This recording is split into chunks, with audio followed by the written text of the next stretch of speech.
Salut! Écoute, aujourd'hui je vais te parler d'un truc de dingue. Je vais te parler d'une méthode pour te créer du temps, ouais, rien que ça.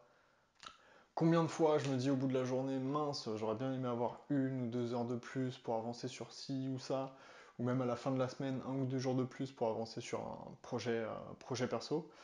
Si comme moi tu dis ça, bah, ce qui va suivre va t'intéresser. Alors malheureusement, le temps n'est pas extensible, donc tu pourras jamais rallonger tes journées. Avec ces mêmes 24 heures, comment on fait pour se créer du temps? Eh bien, tout simplement en revoyant ses priorités et en agissant consciemment sur des tâches importantes et impactantes. Le problème, c'est de subir ces journées.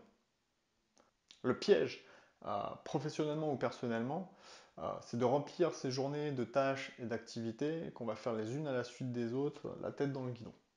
Lorsqu'une tâche est finie, on prend la suivante, on l'a finie, on prend la suivante, et ainsi de suite, en essayant du coup de vider sa to-do list et en essayant d'en voir le bout. Et c'est là le piège, de jour après jour, se dire ok, je verrai plus tard, d'abord je dois faire ci ou ça. C'est là qu'intervient la matrice d'Eisenhower. Moi, elle m'aide beaucoup à prioriser l'important de l'optionnel, voire même de l'inutile. Cet outil de priorisation va te permettre de te dégager du temps pour des choses vraiment importantes, et bien tout simplement en dégageant des choses moins importantes. C'est ensuite en passant ta to-do list dans ce tamis et ta façon de catégoriser qui va te permettre de filtrer efficacement et de te dégager du temps. La matrice en elle-même est assez simple. Si tu veux en description, je t'ai mis des liens vers des modèles A4 que tu pourras directement imprimer. Alors, on commence avec le cadran le plus simple. Pas important, pas urgent. Ce qui est ni important ni urgent. Est-ce que formulé autrement, on ne peut pas dire que c'est les choses pour lesquelles ça ne changera pas ma vie si ce n'est pas fait. C'est clairement sur ce genre de tâche finalement que tu peux gagner du temps. Est-ce que ça mérite vraiment d'être dans notre to-do? Si c'est le cas ou si c'est oui, parfait. Est-ce que ça doit obligatoirement être fait par toi? Est-ce que ça serait pas plus pertinent de le déléguer? Si tu ne peux pas ou tu ne veux pas, très bien.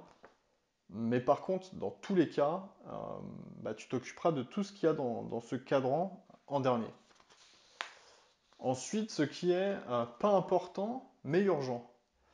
Alors c'est la même réflexion que le cadran précédent, mais avec une notion de temporalité cette fois-ci.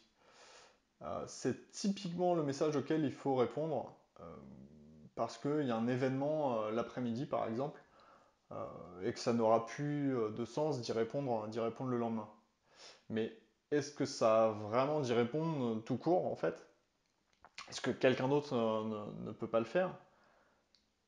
Donc vient ensuite ce qu'il y a de plus simple à gérer, c'est l'urgent et l'important. Alors là, dans ce cas-là, ce qui est urgent et important, pas le temps de tergiverser, hein, c'est à faire et c'est à faire maintenant. Et pour finir, impactant et non urgent. Donc ce sont toutes les tâches de fond importantes et impactantes de ta vie pro ou perso. Euh, c'est typiquement lorsque tu souhaites avoir 2 ou 3 jours de plus dans la semaine, c'est typiquement pour ce que tu mets dans ce cadran-là. En général, ces tâches, elles sont plus longues, elles sont plus compliquées à mettre en place. Et le piège du coup, c'est donc de ne pas se dire, ok, je vais d'abord faire les petites choses pour m'en débarrasser, je reviendrai sur ces grandes tâches plus tard, hein, comme on l'a dit précédemment. Le gros risque, en fait, pour ce qui est important vis-à-vis de toi, c'est qu'à force de les laisser traîner, il peut se passer deux choses. Soit elles finissent dans le cadran important et urgent, et alors là, il faut les traiter à la va-vite. Et quand on traite quelque chose à la va-vite, c'est en général pas bien fait. Ou pire encore, c'est important pour toi, mais comme tu t'y plonges jamais, au final, tu vas finir par jamais les faire par faute de temps. Alors l'important avec cette matrice, c'est de comprendre que même si apprennent que c'est vraiment le point important, même si apprennent que 2 secondes, une tâche inutile ou avec peu d'impact, même finie, finalement, elle reste inutile. Et donc l'ordre de traitement devrait être en premier l'urgent et l'important, euh, en sachant qu'il y a toujours des imprévus qui se présenteront au fur et à mesure. Hein, il y a une nature imprévisible sur l'urgence et l'importance. Mais l'idée, c'est de planifier au maximum et de se concentrer sur le cadre en deux. Donc le cadre en deux, en deuxième, ce que tu dois faire, c'est l'important et le non urgent.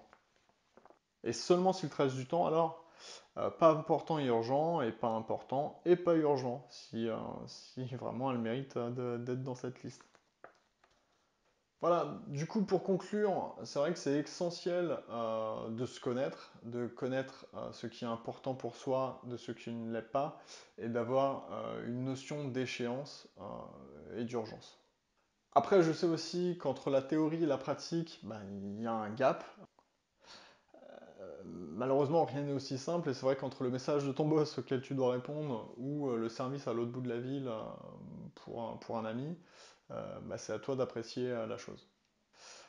En tout cas, avec cette matrice, tu as déjà un outil de priorisation que tu peux mettre en place et qui va te permettre de catégoriser tes tâches et de les faire en conscience. Moi, je te laisse là pour aujourd'hui et puis je te dis à très bientôt dans une prochaine vidéo.